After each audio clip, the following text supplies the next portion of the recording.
स्वागत है आप सभी का संत मत सत्संग बगोला के इस मंच पर। गुरु महाराज, आज का प्रश्न बड़ा लचीला है। दिल्ली रोहिणी से हैं शीला जी, और उन्होंने प्रश्न भेजा है कि जो जीवन में हम कठिनाइयों का सामना करते हैं, जो परेशानियों का सामना करना पड़ता है, वो हमारे जीवन का हिस्सा है या वो हमारे जीवन की परीक्षाएं हैं, हमसे हमारे जीवन से जुड़ी हुई परीक्षाएं हैं। तो जानना चाहती हैं कि ये परीक्षा और परेशानियों में क्या कोई संबंध है। कृपया गुरु महाराज से मेरी प्रार्थना है, इस पर प्रकाश डालें। मेरी प्यारी प्यारी आत्माओं, आप सब कैसे हैं? मैं समझता हूं आप सब ठीक होंगे, और भी उस मालिक से मैं प्रार्थना करता हूं कि आप स्वस्थ रहें, मस्त रहें और भजन सुमरण में व्यस्त रहें, ऐसी मेरी कामना है। तो रोहिणी से हमारी एक बेटी का प्रश्न आया है कि हमारे जीवन में जो कठिनाइयां आती हैं, क्या ये हमारे जीवन का हिस्सा है या परमात्मा हमारी परीक्षा लेता है?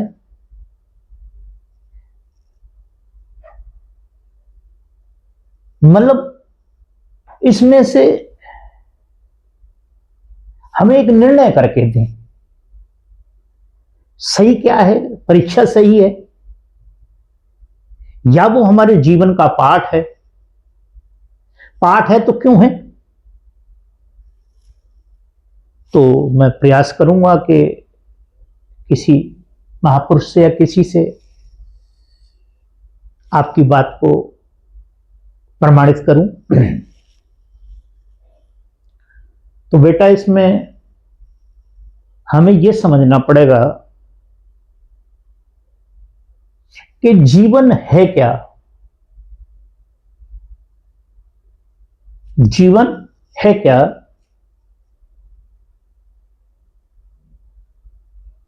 और उस जीवन को हम जी रहे हैं या ढो रहे हैं। जीवन को, पहले तो हमें जीवन को जानना है, और जीवन को जानने के बाद हमें ये जानना है कि हम जीवन को जी रहे हैं या ढो रहे हैं। तो मैं एक प्रश्न आपसे ही करना चाहूंगा। आज से 60 साल पहले हमारे जो पूर्वज थे, हमारे चाचा ताऊ दादा जो थे, बड़े सुखी थे वो लोग। जब कच्चे मकान होते थे, यातायात के कोई साधन नहीं थे, पढ़े लिखे नहीं होते थे, सीमित संसाधन थे। सीमित संसाधन थे, और उसमें भी 10-10, 12-12 बच्चे होते थे। 10-10, 12-12 बच्चों का विवाह शादी करना, उनको पढ़ाना लिखाना भी, जैसा भी भरण पोषण भी करना उनका, और उसके बाद आगे के भी अपना जो परंपराएं हैं, भात देना, चोचक देना, जो भी जैसे भी है वो भी करते थे। निभाना पड़ता जी। मगर बड़े मस्त और स्वस्थ रहते थे वो, क्योंकि वह उन्होंने जीवन को जान लिया था। क्या कबीर साहब अपने एक शब्द में कहते हैं, रहना नहीं देश बेगाना है। रहना नहीं देश बेगाना है, यह संसार झाड़ और झांकड़, झाड़ वृक्ष को कहा जाता है जी। और झांकड़ उसे कहा जाता है जो बेल टाइप के होते हैं, छोटे छोटे होते हैं, कीकट टाइप के, उनमें कांटे होते हैं। यह संसार झाड़ और झांकड़, उलझ उलझ मर जाना है, रहना नहीं देश बेगाना है। तो उन्होंने इस बात को समझ लिया था, और वो क्या थे आप सब जानते हैं। तो उन्होंने जीवन को पहले जाना और फिर जीवन को जिया, इसीलिए स्वस्थ थे, इसीलिए मस्त थे। बड़े आध्यात्मिक व्यक्ति थे। अक्षर का ज्ञान नहीं था, आंतरिक ज्ञान था, आध्यात्मिक ज्ञान था। वो क्या करते थे, जब हल जोतते थे, उस खेती को बोते थे, तो एक मुट्ठी दाने लेकर के डाल देते थे ऊपर से। भाई गांव का, समाज का, भूखे का, प्यासे का और चिड़ियों का, चौंगटाओं का के नाम से डाल देते थे वो। क्यों डालते थे वो परमार्थ था उनका, कि वो जीवन जीना सीख गए। वो अपने लिए नहीं जी रहे, औरों के लिए भी जी रहे हैं। उस टाइम पर मुख्यतः हमारा जीवन उपार्जन का साधन था वो कृषि था। पता लगा 2-2 साल तक कृषि में कुछ नहीं हुआ, फिर भी वो जिंदा रहे, कभी वो उद्विग्न नहीं हुए, कारण वो जीवन जी रहे थे। उन्होंने किसी का सहारा ले रखा था कि कोई ना कोई तो हमारे ऊपर है जो हमारी जीविका को चलाएगा, कैसे चलाए वो उसका काम है। तो जीवन पहले समझ लिया, फिर जीवन को उन्होंने जिया, जीवन को ढोया नहीं। हम क्या करते हैं कि ना हम जीवन को जानते हैं, अब हम जीवन को ढो रहे हैं। एक बच्चा और एक पति और पत्नी दोनों नौकरी कर रहे हैं, एक बच्चे को नहीं पढ़ा पा रहे हैं और दोनों में सुबह शाम रोज टेंशनबाजी होती है। क्या कारण है? क्योंकि हमने अपने आप से खर्चे इतने बढ़ा लिए हैं, इतने खर्चे बढ़ा लिए हैं, इतनी वो एमआई बोलते क्या, जो ईएमआई जो किस्तें देनी होती हैं, महीना बाद में आता है, पहले किस्तें आ जाती हैं। क्या कारण है? क्योंकि आप ना एक अंधी दौड़ में शामिल हो गए।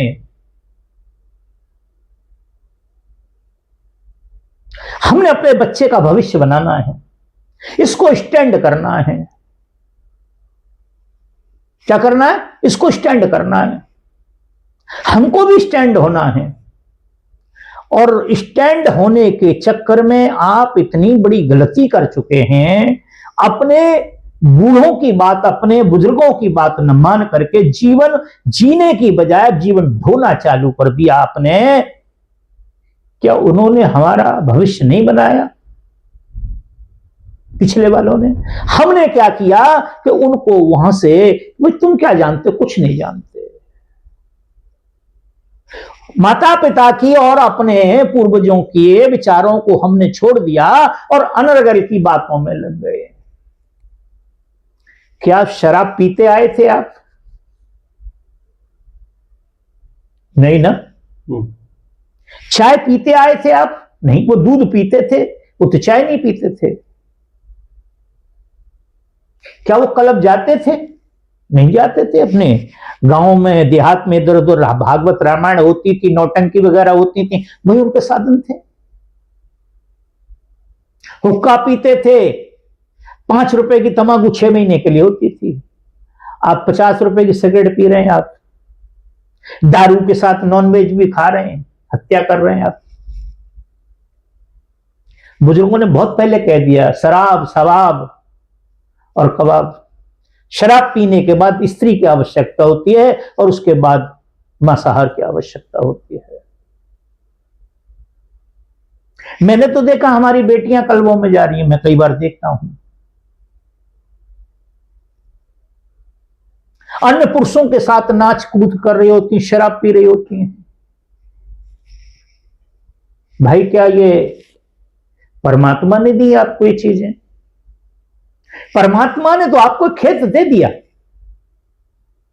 2 बैल दे दिए, उसके लिए बीज दे दिया।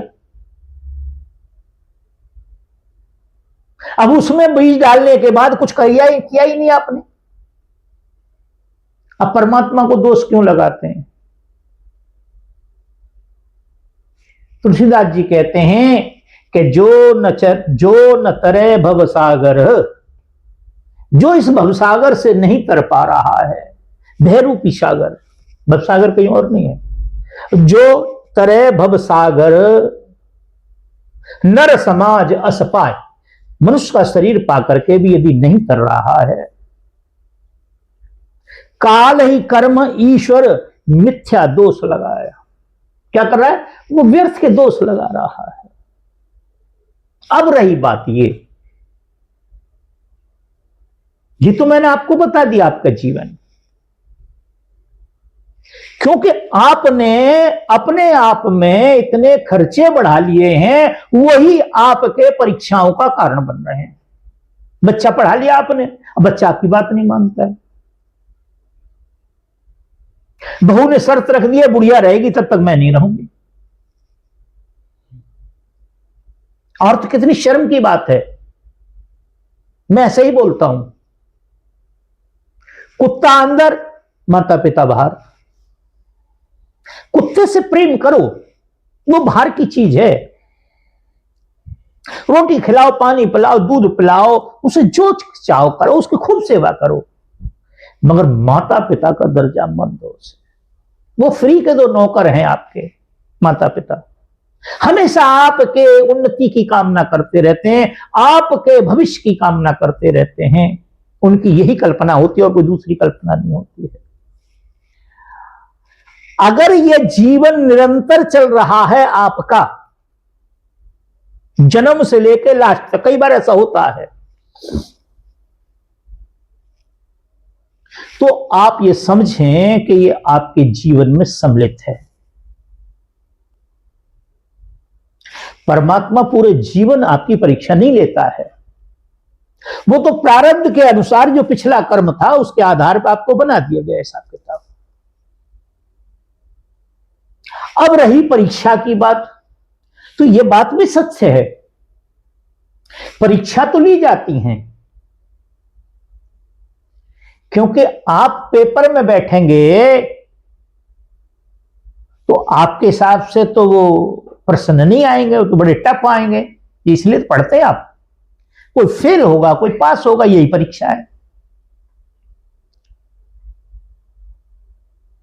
यही परीक्षा है कि आप फेल होंगे, पास होंगे, कितना आपने परमेश्वर को पकड़ रखा है, कितना उसके ऊपर आपका फेथ है, कितना उसके ऊपर विश्वास है।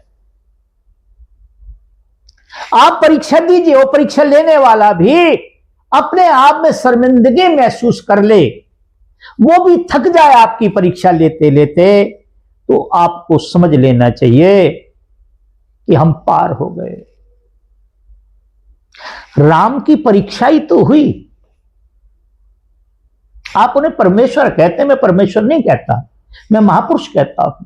महापुरुष यहां इस संसार को संभालने के लिए आते हैं, सजाने के लिए आते हैं, आताताइयों से धर्मात्माओं को बचाने के लिए आते हैं।